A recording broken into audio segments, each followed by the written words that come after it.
ಎಲ್ಲರಿಗೂ ನಮಸ್ಕಾರಗಳು. ಇವತ್ತು ನಾನು ಬಾಳೆಹಣ್ಣಿನ ಸ್ವೀಕರಣೆ ಹೇಗೆ ಅಂತ ತೋರಿಸ್ಕೊಡ್ತೀನಿ ಬನ್ನಿ. ಮೊದಲಿಗೆ ಎಳ್ಳು ಮತ್ತು ಏಲಕ್ಕಿ ಪುಡಿಯನ್ನು ಹಾಕಿಕೊಳ್ಬೇಕು ಬಾಳೆಹಣ್ಣಿಗೆ. ಬಾಳೆಹಣ್ಣನ್ನು ಇನ್ನೂ ಸಣ್ಣಕ್ಕೆ ಬೇಕಾದ್ರೆ ಹೆಚ್ಕೊಳ್ಳಿ. ನೆಕ್ಸ್ಟ್ ಕಾಯಿ ತುರಿ, ಆಮೇಲೆ ಬೆಲ್ಲ.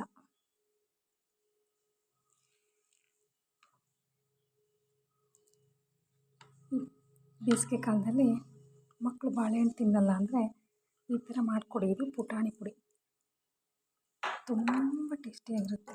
ಆಮೇಲೆ ಸ್ವಲ್ಪ ಹಾಲು ಚೆನ್ನಾಗಿ ಹಾಕಿದರೆ ಚೆನ್ನಾಗೇ ಇರುತ್ತೆ, ಟೇಸ್ಟಿಯಾಗಿರುತ್ತೆ. ಕಡಿಮೆ ಸಮಯದಲ್ಲಿ ಈ ಬಾಳೆಹಣ್ಣಿನ ಸ್ವೀಕರಣೆ ಮಾಡಿಕೊಂಡು ಮನೆಯಲ್ಲಿ ಎಲ್ಲರೂ ದಿನಾನೂ ತಿನ್ಬೋದು. ಈಗ ಬಾಳೆಹಣ್ಣು ಕೆಲವೊಬ್ರಿಗೆ ಇಷ್ಟ ಆಗಲ್ಲ ಅಲ್ವಾ, ಅವ್ರು ಈ ಥರ ಸ್ವೀಕರಣೆ ಮಾಡ್ಕೊಂಡು ತಿನ್ನಿ. ಮಾವಿನ ಹಣ್ಣಿನ ಸ್ವೀಕರಣೆ ಗೊತ್ತು, ಆದರೆ ಬಾಳೆಹಣ್ಣಿನ ಸ್ವೀಕರಣೆ ಕೆಲವೊಬ್ರಿಗೆ ಗೊತ್ತಿರಲ್ಲ. ಬರೀ ಬಾಳೆಹಣ್ಣು ತಿಂದು ಬೋರ್ ಆಗಿದ್ದರೆ ಈ ಥರ ಸ್ವೀಕರಣೆ ಮಾಡ್ಕೊಂಡು ತಿನ್ನಿ. ಓಕೆನಾ? ಈ ವಿಡಿಯೋ ಇಷ್ಟ ಆಗಿದ್ದರೆ ಲೈಕ್ ಮಾಡಿ, ಶೇರ್ ಮಾಡಿ, ಸಬ್ಸ್ಕ್ರೈಬರ್. ಓಕೆ, ಬಾಯ್.